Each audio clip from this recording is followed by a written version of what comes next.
All right, hey everyone, this is Andre with Wings Mobile Detailing Podcast, and this is actually going to be a business podcast on automotive detailing. I'm here with Phillip Miranda from Miranda Auto Spa, also located in Richmond, Virginia. That's what I love about also the company, because we get together we don't see each other as competitors. We get together and we can really open our mind, different ideas. So stay tuned with the presentation there, and we'll get back.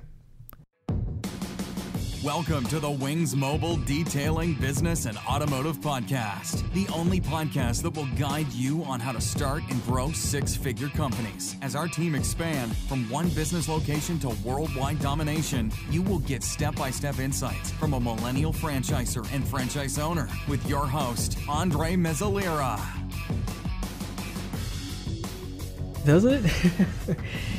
Hey, Phillip, how you doing, man? Doing good. Doing good, right. Andre. Thank you for having me on the podcast. Not a problem, and thank you very much for coming. And I'm always glad to share ideas, especially because you run a different style of business. Although it's the same industry, it's auto detailing as well. But the last time we worked together at your garage, and we learned a lot of things too. Yeah, it was a blast. I really like collaborating with other detailers, and I'm still learning a lot of things in the business because things are always evolving and changing, and I find it helpful to talk to other guys and bounce ideas off of. So, yeah, thank you for joining me on that one too. I'm actually currently, I barely even started editing that one. There's a lot of footage. There's a lot of footage, but it's exciting. I might maybe make it into two parts, but some of that footage we're also going to put on the how-to series.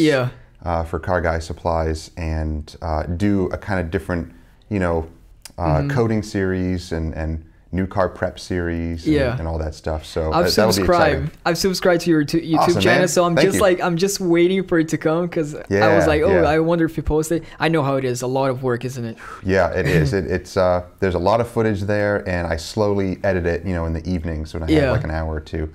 What's the name of your YouTube channels again? It's just Miranda Detailing. If you type in Miranda Detailing, you'll find it there. And we have videos coming out each week.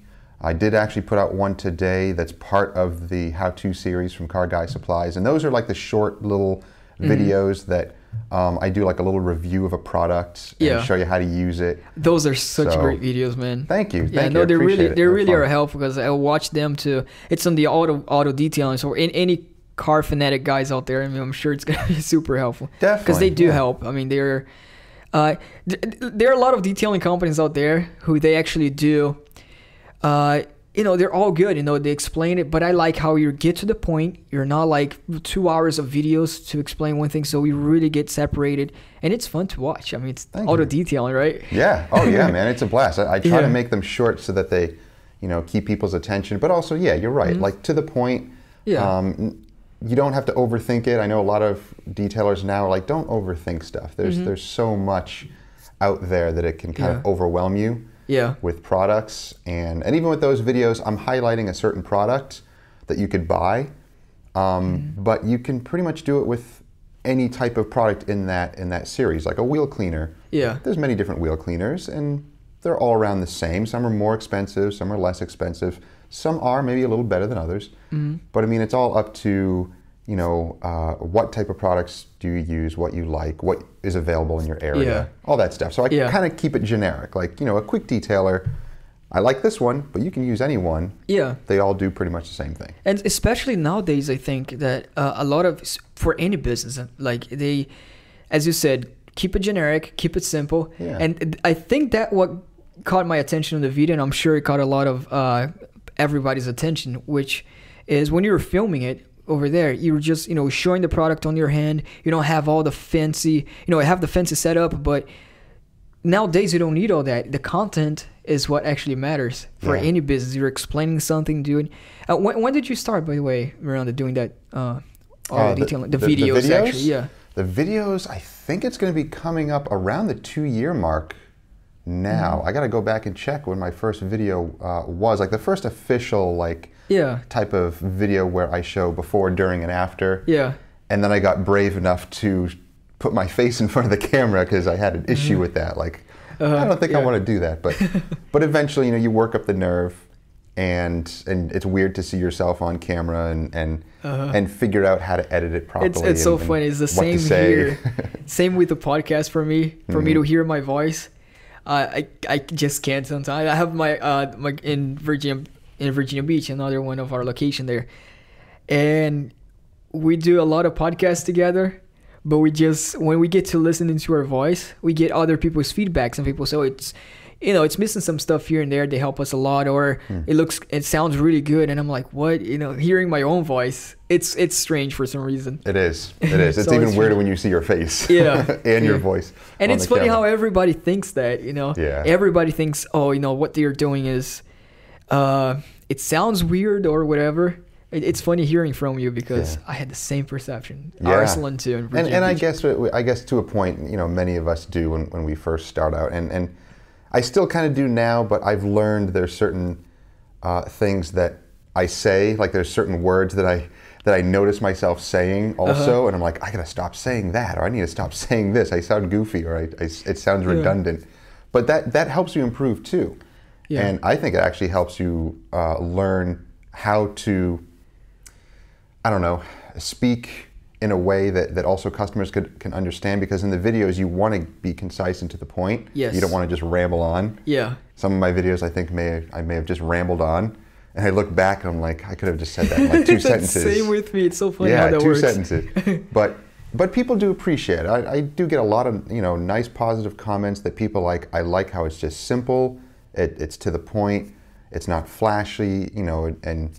And you're not trying to hype up anything, it's honest, and that's really what it is, because I'm using the products, you're seeing me work on the vehicles, and it's real world. Yes, exactly. It's not like... And that's how you portray to your audience. That's what it seems like watching your videos. And when I was there, I think that's what people get, that connection with you also in the videos and watching and learning from you. Because you get that connection on, okay, that's the real thing, that's the real deal.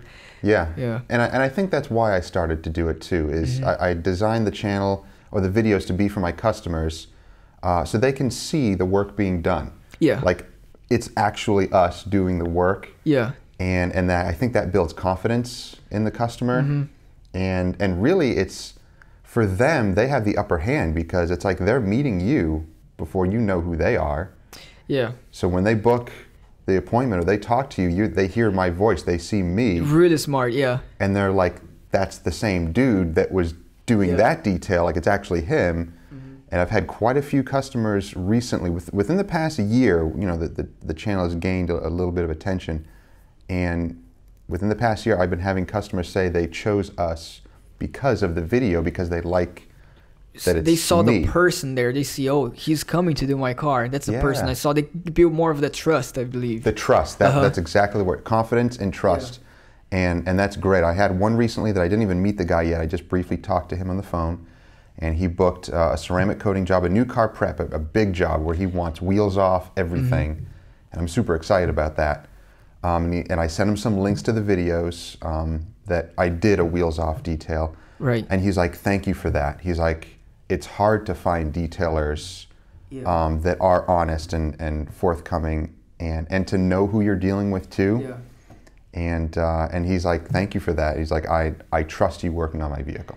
And that is so true. It's one of the things, like the industry out there, it's taking a way that I think it's improving now. And that's why I wanted to get together with you and we chat back and forth, because a lot of detailers out there, if there doesn't, a lot don't do a quality job, in this industry. I guess there's a lot of industries too, like real estate agents as well, where there are a lot of like part-time agents, and they can kind of diminish the value of calling someone to do mobile detailing, because there are not many people like us. And that's what I admire about you. It's like we share our thoughts, improvements, even clients sometimes. Definitely, which is pretty awesome. So it's important to not only the market but us, to keep the quality of detailing. Yeah. And you brought something forward to acquiring that trust too, which is, I find it important. And we do it different ways. And that's what I want to get from you. Because you run when I say different style of business, is you're more there with the client. You're the face of your business more. Where us at Wings Mobile Detailing and myself, like we we have our guys doing the cars, and that can consequently can break a little bit of that trust when we're going over there. But we have to rebuild doing different ways. Like for us, I see it this way: no matter whatever business, how much you grow, you always have to focus. Okay, looking at a client as one person, and the way we do it is in the practical way is follow up with every client that we do. Say how you doing, and getting that connection. I think it's really important. Yeah. And you're doing a different style of business, right? Yeah. Yeah, which you're like showing the video and they already, he's doing my car, which is pretty awesome. Yeah. Yeah, and I want to commend you too. I listened to one of the other podcasts. I forget if it was you and Jimbo or if it was one of your podcasts that you were talking about building that relationship with clients is so important. And I think that it really is kind of the base of this service type of business. Yeah, we're doing detailing, but I mean, it's like the percentage of detailing to the customer service is, I think, lower. You're doing the work and everything, but the customers want to know you, they want to see you too. And I think we want to view the customers as an individual, right? Mm-hmm. As a person, and we get to know them and kind of become friends with them a little bit. That's good to have that working relationship. But they also want that from us, that they want to see the same person weekly, monthly, yearly, or whatever. Yeah. And they want to build that trust. Yeah. And that's important as well. Oh, that's what I remember now. You were talking about training your guys, your team. Yes. And you said you have like a series of videos that you made yourself, exactly. Showing them like what to do. Yes. That was awesome. I was very impressed with that. I think that was really cool. If ever I grow to that point where I need to hire somebody, yes, I'll have them be like, okay, look at this video. This is how you do it, and that's how you get like consistency across the board. With your employees. True. It's that I think going to a different style of business, and let's say more in a growing perspective, like more of a, I don't like to say quantity because we as detailers, we don't want to focus on quantity. Mm-hmm. I see that quantity things more of a car wash place, like, we focus on the quantity. Yep. But the growth itself, it is run differently, and that's how I used to automate. I think it helps to do those videos. Yeah, definitely. And I think the same thing. Quantity for me is not exactly good. It's just me and my wife working, and detailing is hard. You know it. Detailing is rough on like your body and being out in the elements, and it's hard work. So when it's just me and my wife, it doesn't compare much to a car wash, though, right? When you're there detailing the car, actually just washing and doing the quantity. The detailing, you're there in the heat. That's what I tell my guys. Yeah. Hey, it's not like a car wash. You're going crazy or nowhere near construction or jobs like that. Yeah. It's more chill because we're taking 2.5, 3 hours in each car. So we're there taking our times and seeing the difference as we do it. Yeah. And that's nice. What also I love about this industry. And I wanted to hear from you like what you love about it. Yeah. But being out there in the sun sometimes it can be really hot. Like this morning, I used the foam gun, so I was having fun. Yeah. Oh, that's nice. Yeah. It was actually nice this morning. The past couple of days have been nice, but yeah, this a couple of weeks ago the sun was brutal but when it's all you working, it's all you, and that's it. And I think of the pros and cons of our businesses. You have a nice team of guys, and I don't know if you have any girls working with you, but guys or gals working with you. No. But either way, a good team of people working with you, and it's nice that you have the ability to spread that work out.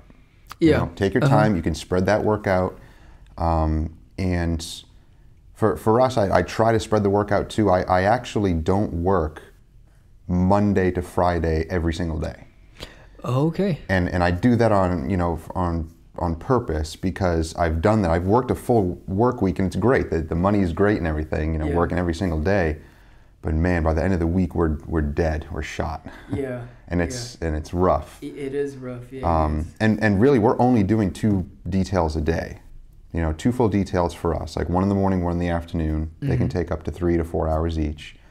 But yeah, if we do that every single day, it's rough. So I really try to only schedule 3 days a week.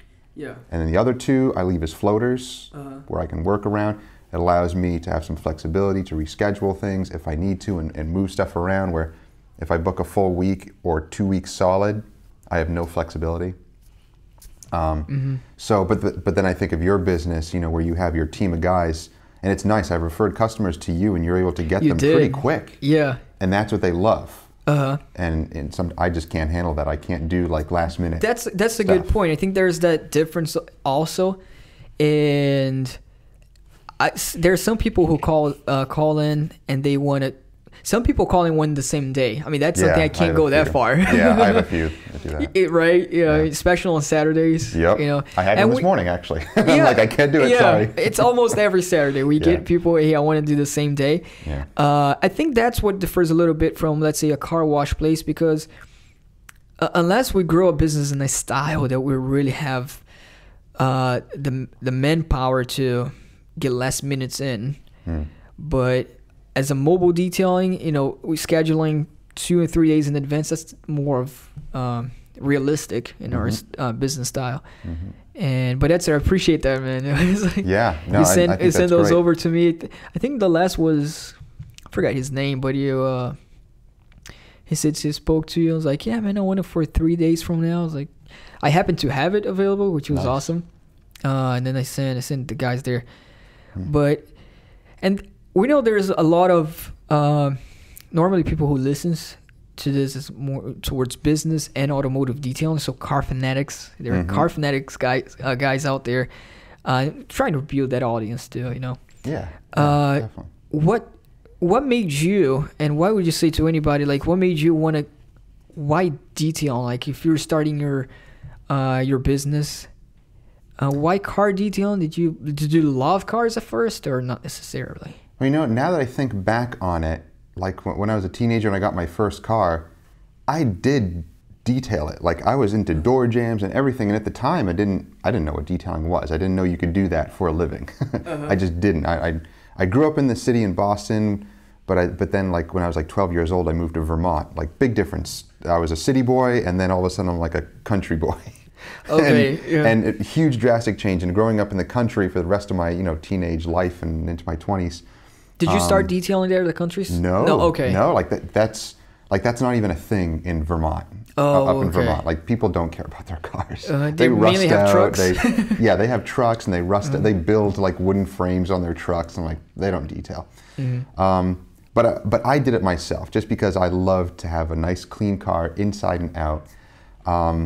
But when I was up there, I got married and I kind of got into bumper painting. It was my wife's friends who had a mobile bumper painting business. Yeah. And that was the first time I heard of that. It was such a cool concept. They would go to dealerships, they would get their used car lots and used cars that had maybe bumpers with scratches and dents and cracks and stuff like that. And their trailer had a mobile paint shop in it, essentially is what it was. So they would go on site, they would take the car, they would just tape off the bumper section, and they would repair the bumper, base coat it, clear coat it, like with automotive paint and clear coat, and then it would look like brand new again. They would drive it back into the lot, and they got a new bumper. And that business was awesome. So I actually did that for 2 years, and then we decided to move down here, basically for the weather, better weather and better economy.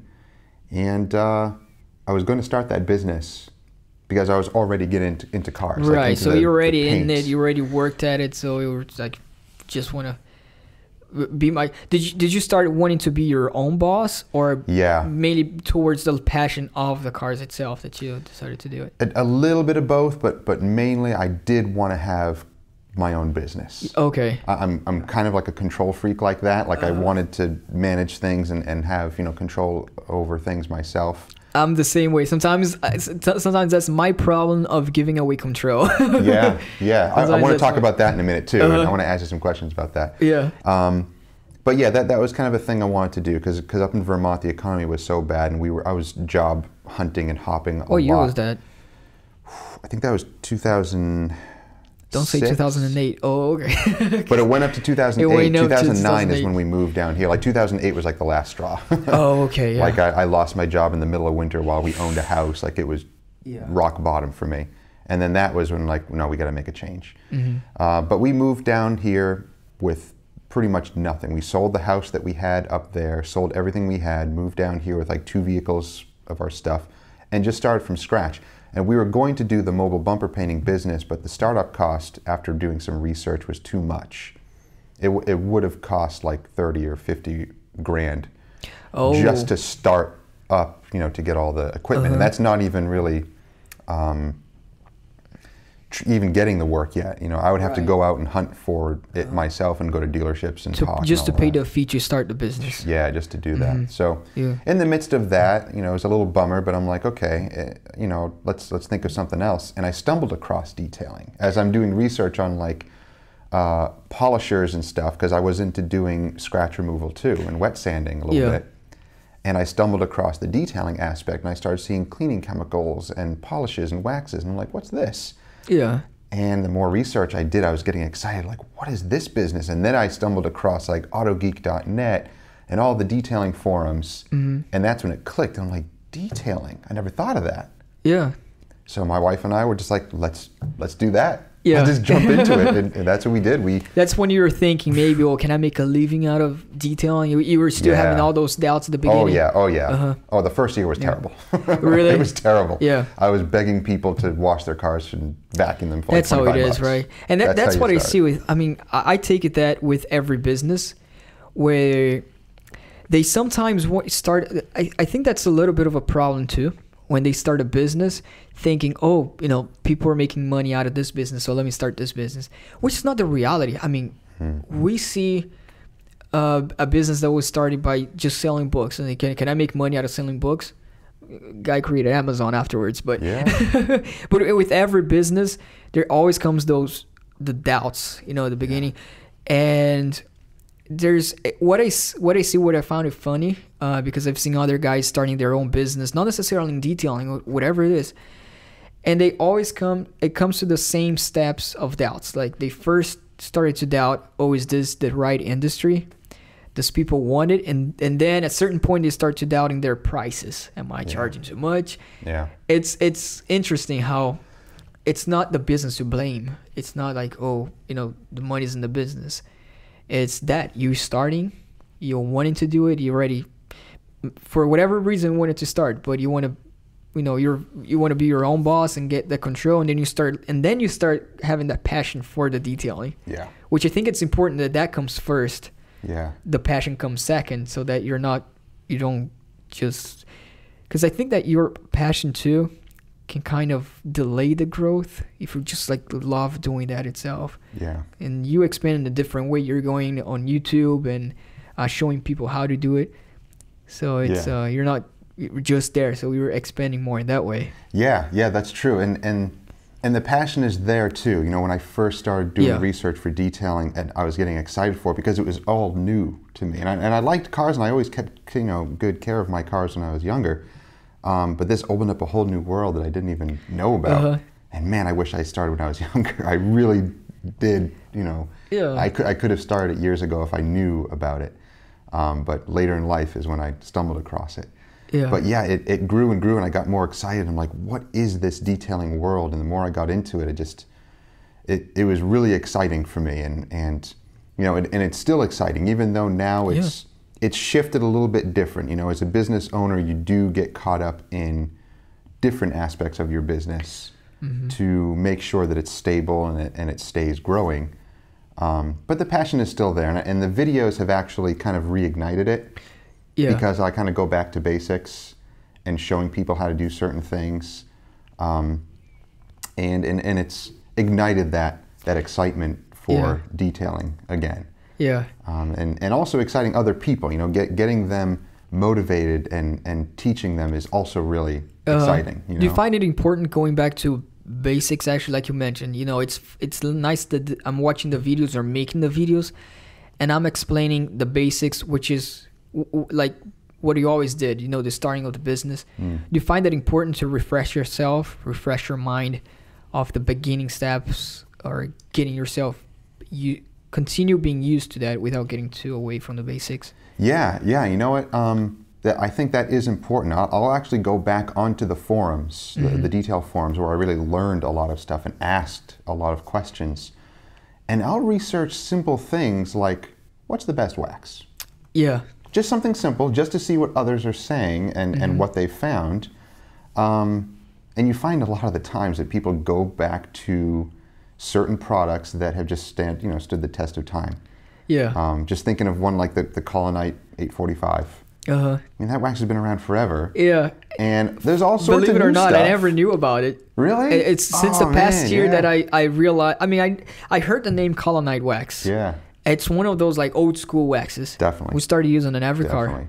We're using it on every car. And it's awesome stuff. And that's it's a trap for some detailing. For the detailing industry is the new products.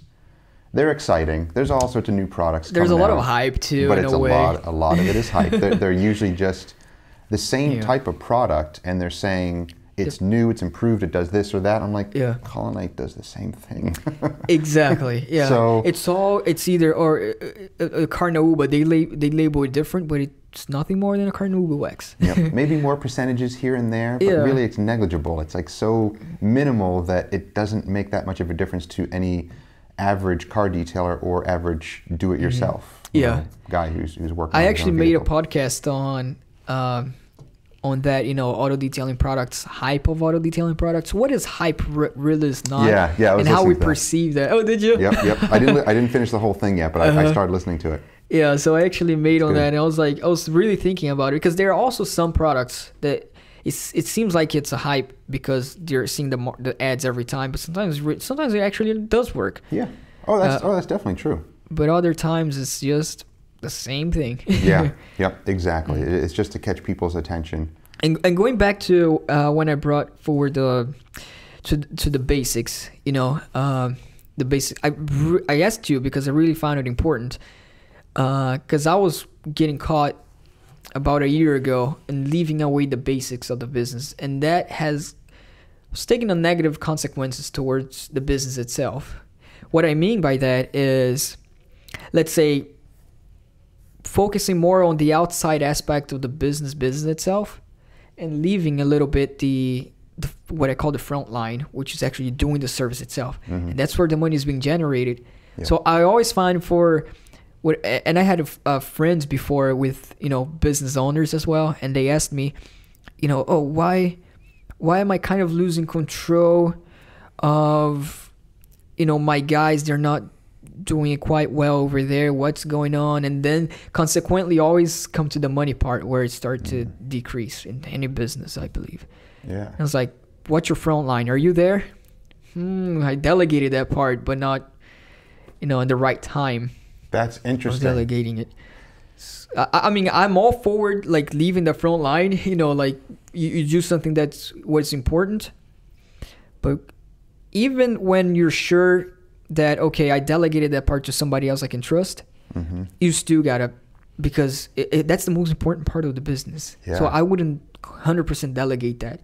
That's like one of the mistakes that I've going through, which was really interesting when he said, come back to the business. That's why I was asking you. I want to see your take on. I want to learn from it. I think that is important. I have to be careful too, not to get carried away with the back end of the business, advertising, paperwork, stuff like that.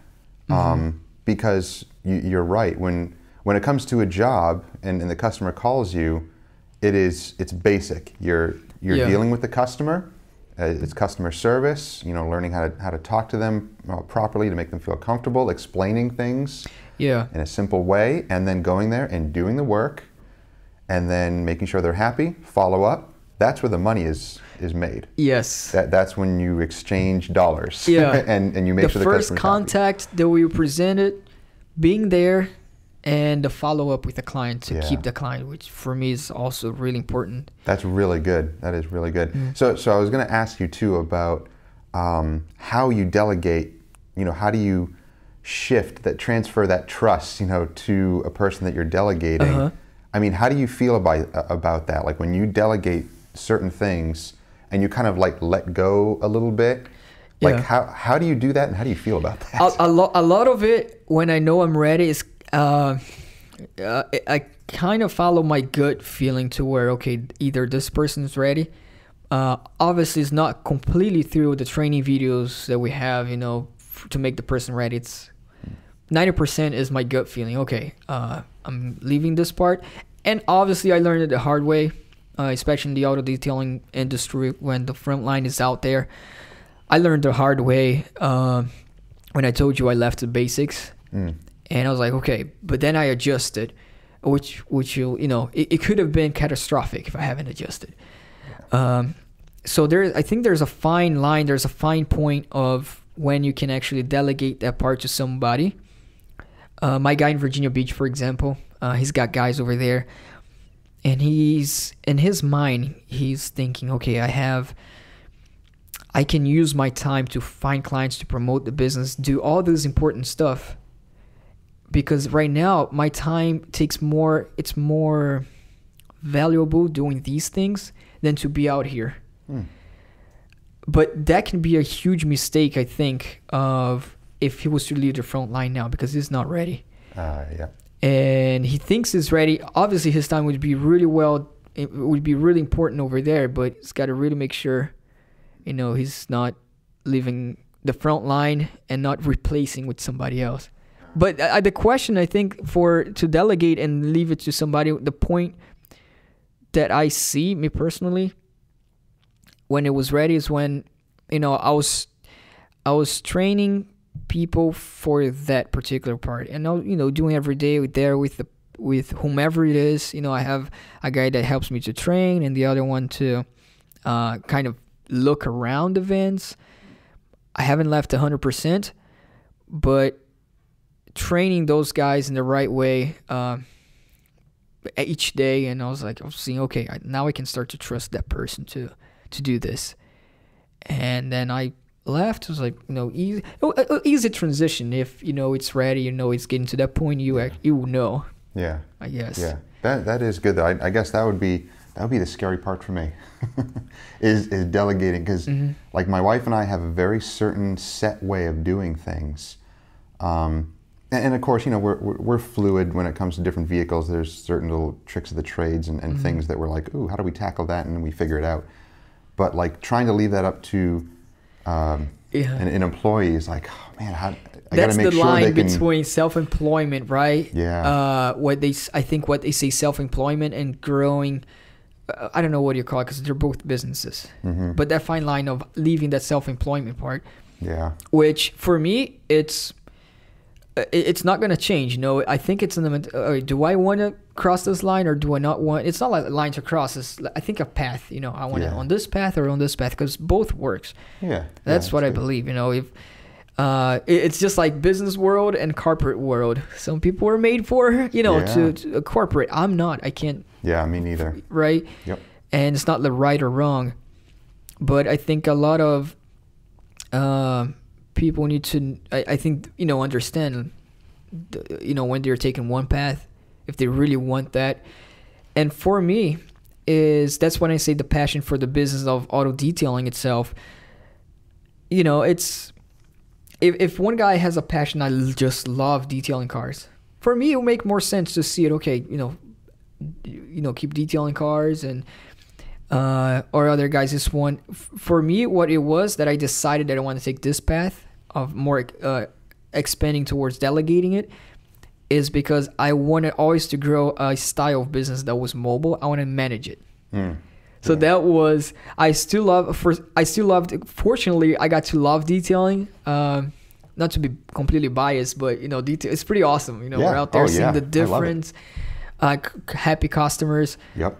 So everything about the business is happy. You know, they like to detail cars. The customers are coming back with happy. It's not like a mechanic shop where a client is coming in with that he has to pay that extra expense for something he wasn't expecting. Exactly. Yeah. I kind of gravitated myself to away a bit from the conversation. No, but that makes sense though, because this type of business, the detailing, is like like a luxury business or a pampering business. I called it an auto spa because, you know, when someone goes to the spa, they want to relax, they want to be pampered, and they also want to see a transition with themselves. You know, whatever it is, if it's a hair salon, nails, whatever, they want to look good, they want to feel good. And I mean, it's such a nice feeling when you clean a disgusting car, and even when you, at the end of it all, you yourself, after you've cleaned it, you spend all these hours cleaning it and it's hard work and everything, but then you get back inside that same car and you just look around and you feel the difference in the vehicle. Imagine how the customer is going to feel when they know that their car was gross and then they sit in it and they're like, oh, that's nice. That's, I think it's nice to see that on their face when they see the difference their money's worth. And they see the difference. Okay, this is not a car wash. You know, that's when they see it. Because a lot of people too, they're like, oh, I'm not spending that money to detail my car when I can go to a car wash. Until they see it, they see the difference. There's no comparison. Exactly. There is no comparison. I've had a few people, you know, they balk at the price a little bit. And they're like, I can just bring it to, you know, so-and-so car wash. I'm like, then please do. That's totally fine. I'm okay with that, because maybe that's not what you're not looking for, a detail. You're just looking just to quick clean up, you know, and a few dollars, and that's it. But those who appreciate it and they want to see a big difference, and that's the customer you want. That's the person you want. And I get a lot of customers who they're the same way. You know, let me go to a car wash. They do go to a car wash, and then they come back to it.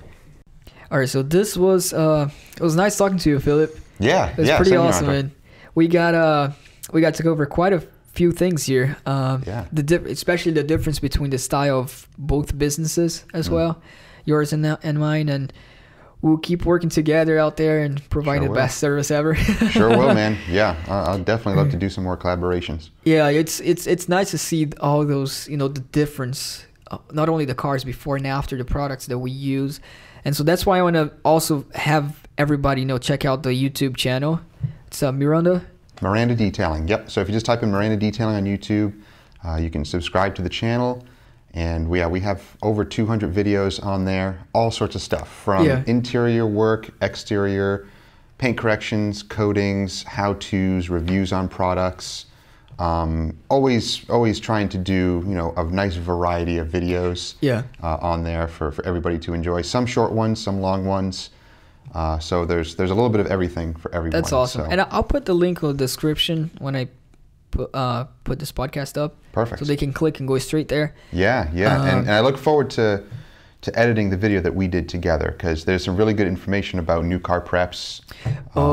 What customers can expect, you know, what different products are out there. So that video kind of has a compilation of stuff from, you know, us talking about the exterior coatings and what to expect, interior work as well, using a couple of different products from Dr. Beasley's, which is really that product is pretty awesome. That coating that we used was pretty cool to to play around with. The customer loved it. Our friends, it was friends of ours that we did kind of a pro bono job for, and they love it. That's fantastic. And then I saw it in the sun the next day.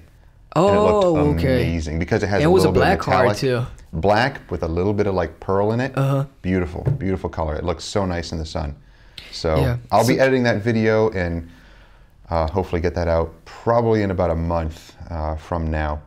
But I'll definitely let you know and send you the link. Awesome, man. So Miranda Auto Spa on YouTube, if you guys want to check out all these cool detailing videos, satisfying detailing videos, it's all there. I'm going to throw my golden nugget here. For anybody also looking into getting to the detailing business, you can obviously check out our stuff there, Wings Mobile Detailing, and we can help anybody getting to this business. And obviously it's selected, but send us click on the link on the website there for Wings Mobile Detailing, and definitely check out those satisfying detailing videos at Miranda Detailing on YouTube. All right, thank you guys. Thank you, man. All right, thank you, Andre. Take care.